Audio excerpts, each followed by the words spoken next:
Hello, what's up mga ka-Team Sangay? We are back again today for another vlog. Yes, we are hoping mga ka-Team Sangay na unta na maka-upload kita almost everyday kung pwede pa lamang kada adlaw jud mga ka-Team Sangay. Pero if dili jud kaya, at least every other day maka-upload kita ng mga business tips, business ideas or kanang mga takeaways sa negosyo mga ka-Team Sangay based on our experience. So sa mga waya pa makahibayo, we have two businesses, printing service and dry goods business mga ka-Team Sangay. Small business ra ini si dili pa ko laong na arang kadako. Small business ra mga ka-Team Sangay. So for our dry goods business mga ka-Team Sangay, we have or amo si gi infused ang ang school supplies business and ang party supplies business mga ka-Team Sangay. Why? Because tungod sa amo printing service. Sa amo printing mga ka-Team Sangay, we offer invitations or invitations and giveaways. Amo na daghay mangutanasan or daghay maghanap, daghay naglaong na dapat nasan may mga party supplies kay para maisara ka ng ila transaction ng ila lakaw mga ka-Team Sangay. That's why we offered party supplies business. And then, since printing man, may daghan si manghanap ng mga office supplies, school supplies. That's why nagbutang sad kami ng school supplies mga ka-Team Sangay. So, ang amo gi-register is dry goods business para males kita sa ato like sa bayron nato sa taxes and sa pag-register nato sa ato negosyo sa BIR and sa DTI. Kay syempre ma-times to ang ato bayron mga ka-Team Sangay kung ato sila is separate into two. So amo kan si gihimo na dry goods business na ang party supplies and ang school supplies business. Sorry. So, for today's video mga ka-Team Sangay, we are going to tackle if recommended ba siya or commendable ba siya na negosyo in school supplies business o party supplies business mga ka-Team Sangay. First and foremost, yes, as I mentioned on my previous vlog mga ka-Team Sangay, nilaong ako dito na gana ini siya na negosyo kay dili dali sundugon. Yes, that's true mga ka-Team Sangay. Though pwede makastart ng ginagmay ang lain ng mga tao, like magpalit sila ng pila ka buok ng mga balloons and everything, pero lisod ka jud siya mga ka-Team Sangay na sundugo na ingani ka jud kay kinahanglan siya ng dako na kapital.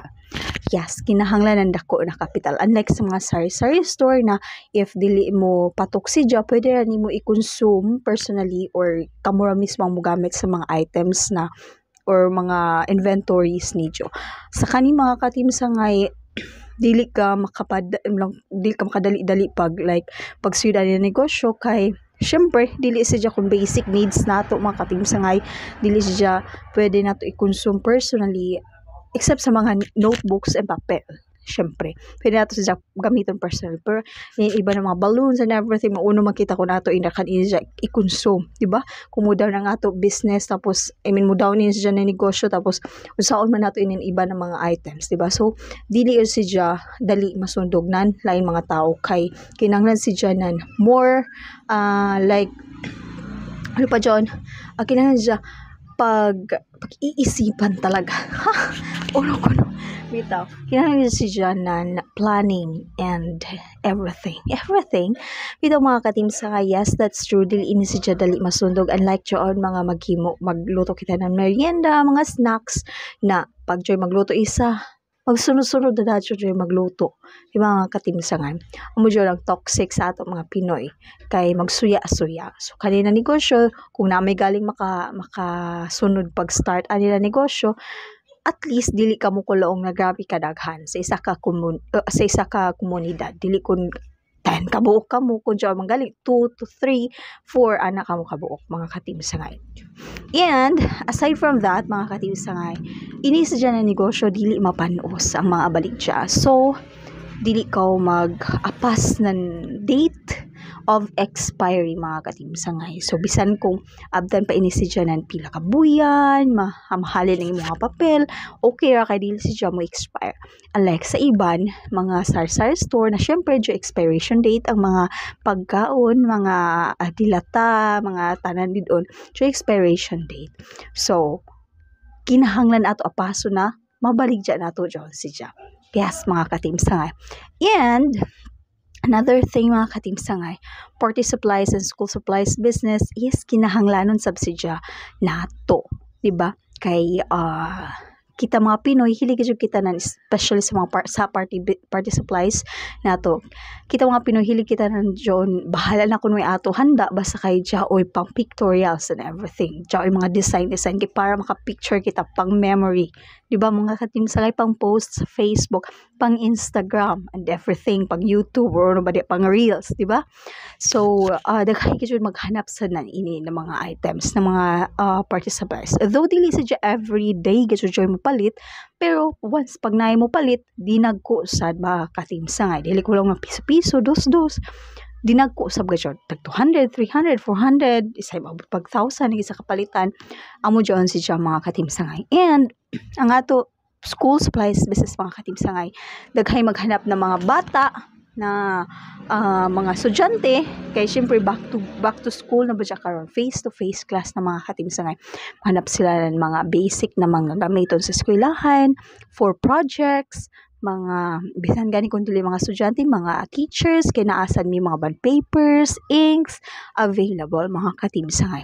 And also naasan mi mga like sa mga babies na mga diapers ana mga katim sangay. So nagbutang sila ko diri ng mga Korean diapers kay personal user man ang ako baby nan Korean diapers. So nagbutang sila ko diri sa tindahan kay para ma-try sa iban mga mommies kay of course super gana ang quality mga katim sangay and Korean diapers and very affordable ra si Jaja advertise.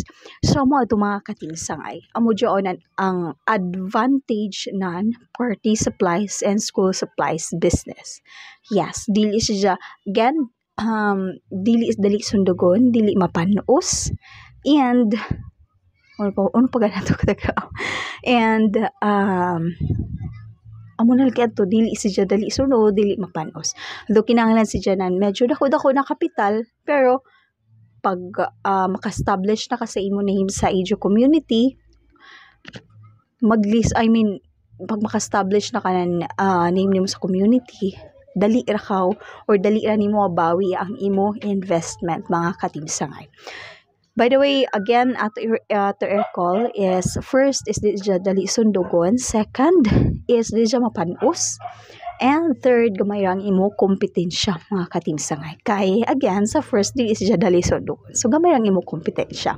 Though disadvantage ako ang ija capital na kinahanglanon. And restock nimo mga katim sangay, of course ako usad kay kung everyday ka mag-restock or kada semana.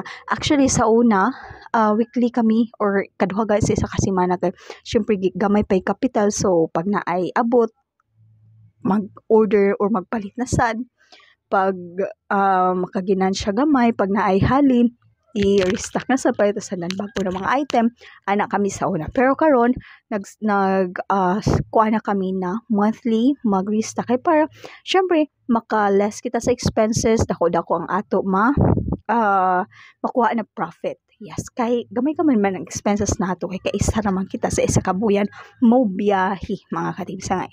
So that's it. I think that's it. That's it for our vlog today mga katim sangay about some of party supplies business, school supplies business. So kung dyan pa idyo mga pangutana, just comment down below mga katim sangay sa inyo na video. And kung dyan pa idyo gusto i-add sa ako tag mention na advantages sa inyo na negosyo, you can always comment kay para mabasa sa namo mga katim sangay. And of course, don't forget to like and subscribe our YouTube channel mga katim sangay. Among mga video dako gadyo natabang para sa amo. So have a great day everyone and see you in the next one. Bye bye.